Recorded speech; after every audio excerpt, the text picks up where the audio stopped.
I think it's a memory card or a flash drive inside of this box, just judging by its weight and its size.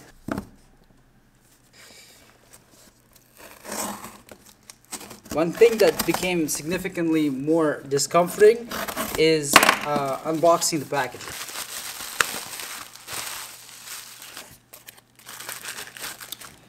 And it's a Lexar 64 gigabyte unit, and through this peek hole I can see that it's a controller, and it's a surface mount controller, even though at first I thought this was a monolithic design. Here you can see that it's broken. A monolithic unit would not be recoverable afterwards, whereas this device most likely will be, and most likely I'll be able to get all of the data out of there. There are a couple of things that we can try and do here. We can locate an identical printed circuit board, or we can just take the NAND off and recover directly off of the NAND. Now, what would make more sense? Let's see. This is a 64 gigabyte device. Reading time on this would be about an hour, let's say an hour, give or take. Now, error correction on this device would take probably another hour, so that's 2 hours.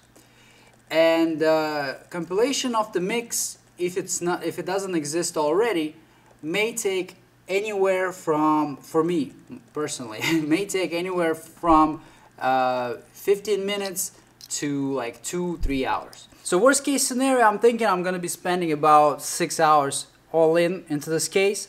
Best case scenario for a chip off recovery will probably take 2 hours. Okay, yeah, like just want to make sure it's desoldered, cleaned, read, extracted, and then error corrected so that there's no delays and, you know, finessing the logical image itself. But how long will it take to do the same if I had a donor for this device? What if I have a flash drive that is identical to this, that I can just remove some components off of, transfer these components on top, solder up a connector to it, and plug it into a USB port? Well, all in all, it'll probably take me half an hour. So I thought I'm going to be a little bit more lucky with this unit when it comes down to retrieving data using a donor flash board. Seems that I don't have a donor for this device, so chip that the data is residing on right there will be pulled off, cleaned, put in a reader, and physical image will be obtained from that reader, from which I'll have to construct a logical image in order to see and form the file structure to pull the actual data out of there.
just wrapping up with this case here, and this is pretty much the final act of the whole thing.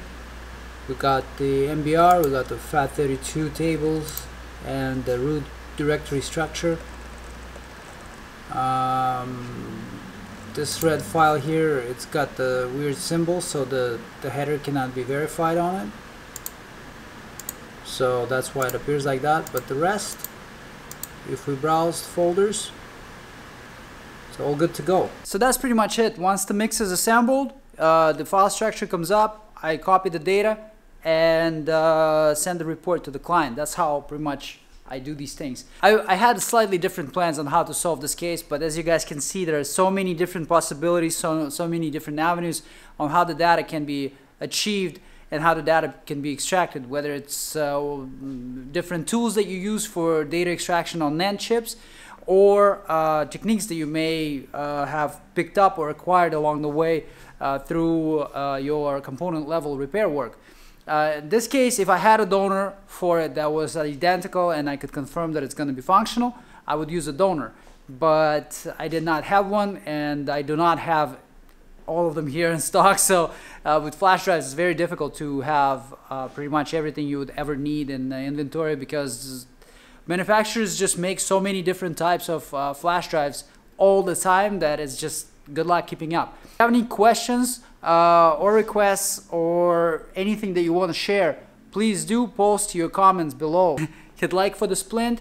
I was really worried how this whole thing with a fractured wrist is going to be affecting my workflow. If anything, like, it actually makes it more exciting, because it is challenging and I love challenges. So don't forget to subscribe if you haven't done that already, and this channel is all about data recovery.